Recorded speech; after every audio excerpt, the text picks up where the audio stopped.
empat sahabat baginda Rasulullah yang termasuk kelompok Khulafaur Rasyidin. Umar bin Khattab ini salah satu sahabat yang sangat menonjol ya. Banyak sekali ide-ide yang beliau tuangkan, yang beliau sampaikan kepada baginda Rasulullah sallallahu alaihi wasallam, dan ide itu sangat cemerlang, banyak diterima oleh baginda Rasulullah dalam rangka usaha dakwah Islam.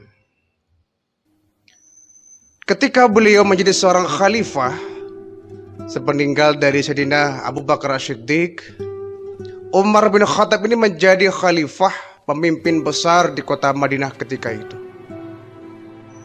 Beliau banyak memberikan keteladanan ya, banyak memberikan contoh-contoh yang sangat baik ya, terutama untuk umat yang hidup di zaman sekarang ini. Tingkah laku beliau, akhlak beliau yang diadopsi dari tingkah laku dan akhlak baginda Rasulullah sallallahu alaihi wasallam. Terutama saat beliau menjadi seorang khalifah, beliau itu banyak melakukan pembaharuan, banyak berbuat sesuatu yang sangat mulia.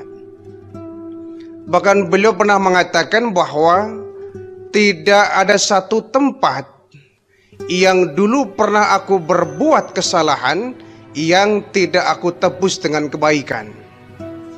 Artinya ketika Sayyidina Umar bin Khattab ini menjadi orang Islam, tempat-tempat yang dulu beliau dipakai untuk berbuat jahat, tempat-tempat yang dulu beliau melakukan kejahatan sebelum Islam, tempat yang dulu beliau pakai untuk bermaksiat, ketika beliau menjadi seorang muslim, maka tempat tadi didatangi oleh Umar bin Khattab, beliau tebus dengan perbuatan mulia.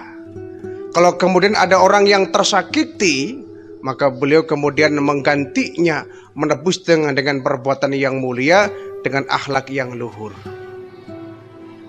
Nah, saat beliau menjadi seorang khalifah, ada satu kebiasaan beliau yang sering dilakukan, yaitu beliau sering sekali meninjau ke pelosok-pelosok ya, belusukan ke tempat-tempat terpencil. Jadi kalau ada pemimpin di zaman sekarang yang melakukan belusukan, itu bukan model baru, itu bukan produk baru, itu bukan bahan baru. Jauh-jauh Umar bin Khattab sudah pernah melakukan hal ini. Beliau belusukan ke kampung-kampung, ke tempat-tempat yang terpencil, melalui gang yang sempit, jalan setapak, setiap hari itu. Bahkan sangat sering beliau di waktu malam hari yang mestinya beliau itu beristirahat, tapi beliau terus belusukan ke warga-warga ya, untuk memastikan bahwa rakyatnya semuanya makmur, bahwa rakyatnya semua terjamin. Jadi beliau pantang untuk tidur sebelum beliau mengecek, melihat bahwa rakyatnya itu dalam kondisi yang kenyang. Nah, satu malam, ini ada kisah sangat menarik ya, dan ini kisah yang sangat fenomenal. Satu hari Sayyidina Umar bin Khattab ini ditemani oleh staf beliau bernama Aslam. Beliau malam hari itu belusukan ke kampung-kampung. Kata Aslam, wahai Sayyidina Umar khalifah, kita kan malam hari ini mestinya istirahat ya. Tuhan kan sudah capek, dari siang bekerja untuk rakyat, malam hari ya dipakai untuk istirahatlah. Ngapain kita harus malam-malam ini keluyuran? Kata Umar bin Khattab, wahai Aslam, betul, malam hari adalah waktu kita istirahat. Tapi mataku nggak bisa tidur sebelum aku tahu pasti bahwa rakyatku sampai detik ini, malam ini, semua dalam kondisi yang kenyang. Aku pantang untuk tidur sebelum aku tahu bahwa rakyatku malam ini semuanya dalam kondisi yang sejahtera. Iya wahai khalifah, kan engkau bisa tinggal di rumah saja, kau kan punya staf ya. Biarlah kami yang kemudian melakukan belusukan ini, nanti Tuhan tinggal menunggu laporan. Kata Umar bin Khattab, wahai Aslam, Bukan aku nggak percaya kepada kalian, tetapi aku ingin langsung melihat sendiri dengan mata kepalaku sendiri bahwa rakyatku dalam kondisi yang sejahtera. Ya, tapi kan nggak harus tiap malam Tuhan. Tidak, pokoknya aku ingin setiap malam tahu bahwa rakyatku dalam kondisi yang sejahtera. Baiklah Tuhan, kami akan setia mendampingi Tuhan. Perjalanan Umar bin Khattab bersama Aslam itu. Jalannya lewat gang yang sempit, jalan setapak. Lewat dari lorong ke lorong, dari rumah ke rumah, terus dipantau. Sampai kemudian Umar bin Khattab ini melewati satu rumah di sudut kota Madinah. Ada satu rumah di situ, rumah kecil reot ya. Ketika hendak melewati rumah itu, Umar bin Khattab ini sedikit kaget. Karena di dalam rumah itu ada jerit rintihan anak yang sedang minta makan ke ibunya. Ibu lapar, ibu lapar. Aku ingin makan, dari sehari ini aku belum makan. Lapar ibu, lapar ibu. Kata ibunya, sabar ya nak, ibu sedang masak kok. Sebentar lagi akan matang. Kalau matang nanti kita makan rame-rame. Tapi bu, kata anaknya, sudah lapar bu. Ya begini saja ya, mending kalian tidur dulu sambil nunggu ibu masak. Nanti kalau sudah matang, ibu bangunkan kalian, kita makan bersama-sama. Baiklah bu. Anaknya itu rupanya lebih dari satu ya. Anak-anak itu akhirnya nurut apa kata ibunya. Mereka tidur dalam kondisi perut yang lapar. Ya, Umar bin Khattab ini nguping terus ini. Ini ada anak minta makan lapar, minta makan lapar. Ibunya sedang masak. Saya sedikit curiga, ada apa nih rumah ini. Akhirnya karena Umar bin Khattab ini penasaran, dia bilang ke Aslam, "Wahai Aslam, aku ingin ngecek rumah ini. Kok tadi ada anak yang kelaparan minta makan. Yuk kita masuk." Baik tuan. Ketuk pintu, assalamualaikum, waalaikumsalam warahmatullah. Dibuka pintunya, kata sang ibu, "Wahai tuan berdua, tuan berdua siapa malam-malam begini datang ke rumah kami?" "Wahai ibu," ya, Umar bin Khattab enggak memperkenalkan diri bahwa saya Umar bin Khattab. Beliau menyamar ya. Nyamar. "Wahai ibu, kami seorang musafir yang lewat ke tempat ini. Mohon kiranya ibu bisa memberikan saya tempat untuk bernaung ya. Di luar sangat begitu dingin, kami butuh kehangatan. Boleh nggak kami berdua masuk ke rumah ibu?" "Baik tuan, silakan. Tapi rumah kami apa adanya, dan kami mohon maaf nggak bisa menjamu tuan-tuan ini." "Nggak apa-apa ibu, kami nggak butuh jamuan ibu. Kami ingin masuk sebentar." "Silakan tuan." Umar bin Khattab masuk ke rumah ini bersama Aslam. Kemudian beliau ya, melihat dari langit-langit, dari kondisi rumahnya. Masya Allah nih, rumahnya sangat begitu tua dan rapuh. "Ibu, saya mau bertanya." "Ada apa tuan?" "Tadi aku lewat rumah ini, tempat rumah ibu." "Iya." "Aku kok mendengar ya anak ibu kok meraung-raung, menangis, merengek minta makan. Mereka bilang lapar, seharian belum makan. Apa benar?" "Benar tuan. Hari ini kebetulan kami tidak ada yang bisa dimasak dan tidak ada yang bisa dimakan. Akhirnya hari ini kami berpuasa. Anak-anak kami ajak untuk berpuasa semuanya. Dengan harapan mudah-mudahan nanti ketika maghrib tiba, ada rizki datang, ada orang memberikan makanan. Tapi hingga sampai maghrib tiba, sampai isya, sampai tengah malam seperti sekarang ini, kami belum dapat rizki. Kami semua dari pagi belum makan tuan." "Oh gitu?" "Iya." "Lalu ibu sedang masak kan?" "Iya tuan. Tetapi yang saya masak bukanlah makanan." "Bukan makanan, kamu masak apa ibu?"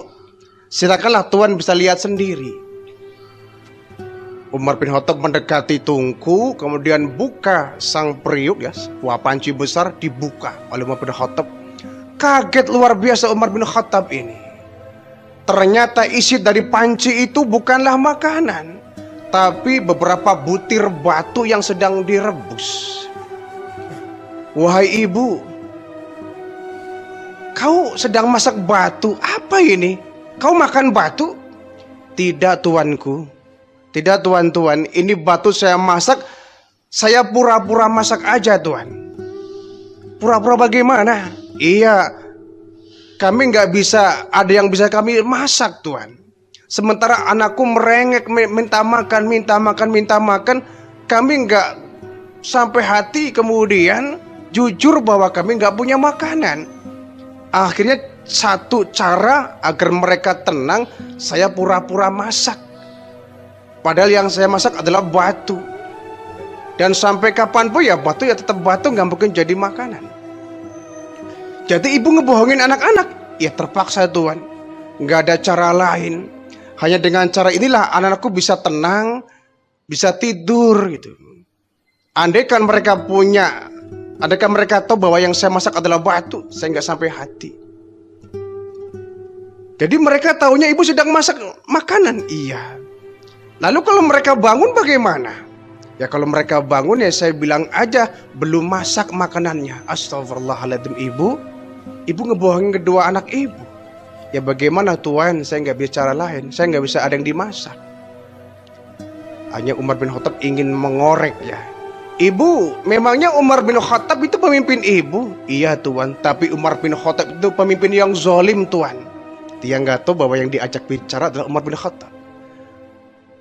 Tuan-tuan perlu tahu bahwa kami rakyat kecil nggak pernah diperhatikan oleh Umar bin Khattab. Dia hanya sibuk di istananya saja, nggak pernah ngurusin rakyat model kami. Tiap hari kami kelaparan, dia nggak tahu. Dia pemimpin yang zalim. Mudah-mudahan Allah memberikan balasan yang setimpal untuk Umar bin Khattab. Ini Umar bin Khattab mendengar ucapan sang ibu ini gemetar luar biasa. Air mata menetes, keringat dingin menetes. Astagfirullahaladzim, astagfirullahaladzim. Ternyata rakyatku masih banyak yang kelaparan. Contohnya sang ibu ini. Umar gak marah ya. Aslam yang sempat marah itu. Aslam hampir terpancing ketika sang ibu ini bilang Umar itu pemimpin yang zalim, pemimpin yang biadab, pemimpin yang gak peduli dengan rakyatnya. Aslam agak sedikit emosi, mau ngomong disetop oleh Umar. Aslam, kau tetap tenang, ini urusanku. Jadi Aslam tetap diam akhir. Dia udah nggak terima ketika Umar dicaci maki. Dia nggak tahu bahwa itu Umar bin Khattab. Baiklah ibu, kata Umar, ibu tunggu di sini ya. Ibu tunggu di sini. Sebentar kami akan pergi. Insya Allah beberapa jam ke depan kami akan datang lagi ke rumah ini membawa bahan makanan. Baik tuan. Umar bin Khattab bersama Aslam kembali pulang ya, dengan langkah yang begitu cepat luar biasa ya. Langkah yang begitu cepat setengah lari itu. Wahai Khalifah, kenapa engkau lari seperti itu? Aslam, kau tahu aku begitu terpukul dengan ucapan sang ibu tadi. Aku malu di hadapan Allah. Aku takut kena azab dari Allah. Aku sebagai seorang pemimpin sudah memberikan servis yang sangat buruk. Rakyatku masih banyak yang kelaparan. Sekarang Tuhan mau kemana? Kita pulang, kita menuju ke Baitul Mal, kita bawa bahan makanan. Tuhan, sekarang, oh ibu ini lagi kelaparan malam ini kok. Nggak bisa ditunda besok Tuhan, nggak bisa, harus sekarang. Besok aja lah Tuhan, sekarang sudah tengah malam, Tuhan butuh istirahat. Tidak Aslam. Apakah kau bisa menjamin bahwa umurku sampai besok? Bagaimana kalau kemudian malam ini aku dicabut ruhnya, sementara aku meninggal dalam kondisi memiliki rakyat yang masih kelaparan? Kau bisa menanggungnya? Kau bisa memberikan sebuah jaminan bahwa esok masih aku hidup? Enggak. Nah, kalau nggak bisa sudah, malam ini harus kita kerjakan. Baik Tuhan. Umar bin Khattab kemudian jalan begitu cepat menuju gudang ya, gudang Baitul Mal yang di situ simpan beberapa karung gandum dan roti serta daging ya. Masuk Umar bin Khattab langsung mengambil sebuah karung besar, memasukkan beberapa gandum-gandum yang segar ya, tambah dengan daging, dengan roti. Satu karung besar. Setelah selesai diikat, kemudian langsung ya, dipopong, dipanggul oleh Umar bin Khattab. Kata Aslam, wahai khalifah, biar ini karung saya yang gotong, saya yang manggul. Jangan Aslam, jangan. Kenapa Tuan? Ini urusanku dengan Allah, wahai Aslam. Ini tanggung jawabku sebagai seorang pemimpin.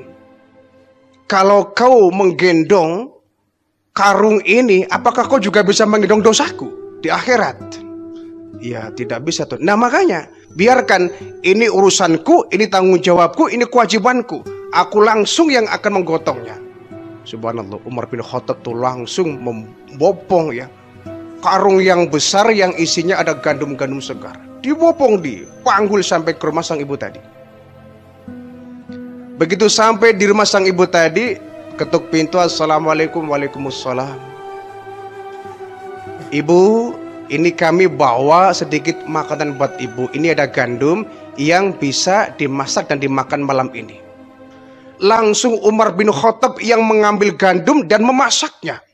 Ibu, mohon pamit ya, mohon izin saya mau pakai dapurnya. Silakan Tuhan. Beliau yang langsung memasak itu gandum tadi. Sang ibu ini tertegun, hanya duduk dengan terdiam 1000 bahasa. Umar bin Khattab yang memasaknya, menyalakan apinya sampai nunggu dan sampai matangnya si gandum ini. Begitu matang dan masak sama Umar diaduk ya. Ibu, ini masakan sudah matang, silakan ibu bangunkan anak-anak ibu. Baik Tuhan. Kemudian ibu ini membangunkan anaknya. Ayo nak, kita bangun nak, kita makan nak. Ayo nak, kita bangun nak, kita makan nak. Kata sang anak, memang sudah matang bu, sudah masak bu, sudah. Yuk kita makan. Wah, anak girang luar biasa nih. Bayangkan dari pagi belum makan sang anak ini. Diajak puasa dan belum berbuka puasa. Kalau nggak ada yang bisa dimakan. Begitu mendengar sudah masak masakannya, wow, anak itu girang, langsung ambil piring sama Umar bin Khattab, dituangkan tuh 1 centong, 2 centong, 1 sendok, terus sampai dimakan bersama di situ. Ya. Setelah semuanya kenyang, ya alhamdulillah Tuhan, berkat jasa baik Tuhan, malam ini kami bisa makan sekenyangnya. Tuhan luar biasa, akhlaknya begitu terpuji. Akhlak Tuhan begitu mulia, peduli dengan kami-kami yang rakyat kecil. Berbeda dengan Umar bin Khattab ya. Umar bin Khattab mungkin malam-malam begini sedang tidur hangat barangkali, tapi engkau tidak Tuhan. Kau malam-malam memanggul karung, menggendong karung, memikul karung yang isinya gandum dan diberikan kepada kami. Akhlakmu luar biasa. Semoga Allah memberikan balasan yang lebih baik dari apa yang Tuhan berikan kepada kami. Terima kasih ibu. Ini masih ada gandum, bisa untuk dimasak beberapa hari ke depan. Dan ini ibu ya, ada daging, ada roti. Dan saya pesan kepada ibu, besok ibu menghadap ke Umar bin Khattab. Ah, ngapain Tuhan? Sudah, nanti di sana ibu akan ketemu saya. Oh gitu? Iya. Saya takut kepada Umar. Enggak, ada saya. Baik Tuhan, nanti besok saya akan menuju ke istana ketemu dengan Umar bin Khattab. Baik, kalau begitu ibu, kami pulang dulu. Terima kasih Tuhan sekali lagi. Kau sudah menyelamatkan kami malam ini. Kami semuanya alhamdulillah kenyang. Tenaga kami kembali pulih. Baik ibu, mudah-mudahan ibu besok bisa masak untuk anak-anak ya. Iya Tuhan. Umar bin Khattab kemudian pulang bersama Aslam. Sampai di rumah ya, sambil nangis, astagfirullah, astagfirullah, astagfirullah. Malam ini aku telah berbuat dosa. Ada rakyatku yang kelaparan dan aku nggak tahu. Selama ini laporan yang datang kepadaku laporan yang baik-baik. Namanya juga laporan ya. Semua laporan pasti baik-baik, beres ya, bagus, baik, baik. Makanya Umar bin Khattab kadang-kadang langsung terjun ke lapangan ingin melihat kondisi yang sesungguhnya. Nah keesokan harinya, nih sang ibu ini kemudian sesuai dengan perintah tadi malam ya, sang ibu ini pergi bersama anaknya untuk bertemu dengan Khalifah Umar bin Khattab. Sampai di kantor pusat, ya katakanlah kantor pusat mungkin ya, kalau kita mungkin balai kota lah atau istana negara. Sampai di istana, sang ibu ini dengan perasaan takut masuk ke dalam istana itu. Kemudian bertemu dengan stafnya, ya. Tuan, izin saya mau ketemu dengan Khalifah Umar bin Khattab. Baik ibu, saya antarkan, kata pengawalnya. Pengawal ini membawa sang ibu masuk ke dalam. Sampai di dalam, kaget ibu nih melihat Umar bin Khattab ada di dalam.